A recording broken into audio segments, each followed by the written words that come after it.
Now we move the focus onto Ukraine and Russia. Ukraine's Foreign Minister Andrii Sybiha has called for an urgent support for Ukraine, including the air defense and sanctions, to put pressure on Russia, and said that Moscow's latest barbaric strike was a wake-up call for the world leaders who are gathering in Davos. Sybiha has added that Ukraine needs urgent additional energy assistance, air defense and interceptors, as well as sanctions. Now for this discussion, we welcome back Dr. Rowe. He's joining us from Brussels. Thank you very much, Doctor, for staying with us. Now looking at this, how do you see Ukraine and Russia's war or the negotiations for it and mediating efforts by U.S. being affected by the current dispute over? Well, as I've been saying for some time, at variance with what most people are saying, my peers are saying in alternative media, not to mention mainstream, Donald Trump is not stupid, and nor is he flailing wildly in areas that are unrelated, have no interest to U.S. policy. The United States, by Ukraine, has fallen by the wayside, not just because what Donald Trump is doing is so striking, and so, but because it's so threatening to Europe's sense of self-worth and geopolitical weight.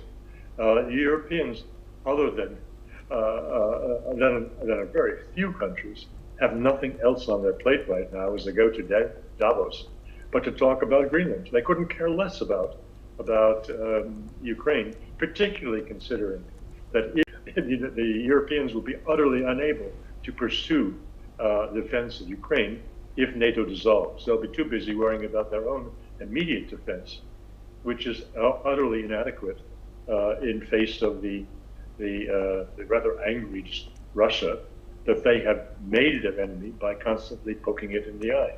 So Greenland disappears entirely from the European, I'm sorry, not Greenland, Ukraine disappears entirely from the European agenda.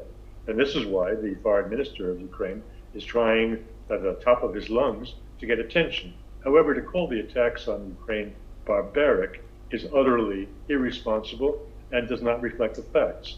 If the Russians did what they could do, which is to level any one of these cities to the ground, then you could say power generating centers and Ukrainian arms manufacturing centers, and not the population at large. That's why these barbaric attacks yield deaths, victims of a few people, tens, some day by day, not even 10, which is absolutely nothing in terms of the level of warfare otherwise going on between Russia and Ukraine.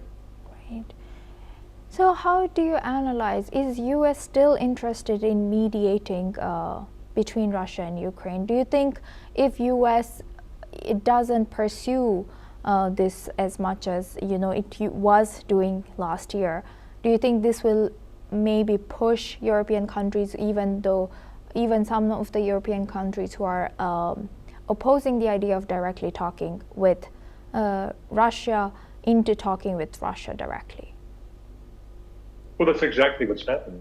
As I find reading this morning's News Digest, Macron came out yesterday suggesting that Putin be invited to the next meeting of G7.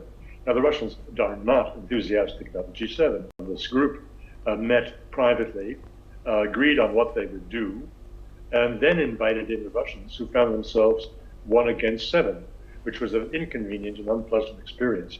However, I think in the new G8, which is what it would become, Russia would be on the side of the United States against the other 6, a completely different configuration of the G8. Therefore, I think reluctantly, if they appreciate it the way I have just described, Mr. Putin will join the G7, which he otherwise expressed little interest in joining. The situation in the globe is evolving in front of our eyes in predictable ways. It's not chaos. The question is, do you like it or not like it? That's a separate question.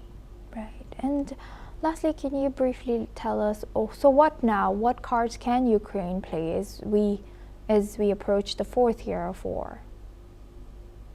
Well, Mr. Trump in his first meeting in the Oval Office with Zelensky, said, "You have no cards." And that situation has not changed. They have even more negative situation today. Now they continue to lose territory in the Donbass. The notion that the Russians presented that we will sit and negotiate after you withdraw your troops or begin withdrawing your troops from Donbass, that is almost an irrelevancy, because like it or not, the Ukrainians are withdrawing whatever is left of their troops after they are mauled by Russian attackers.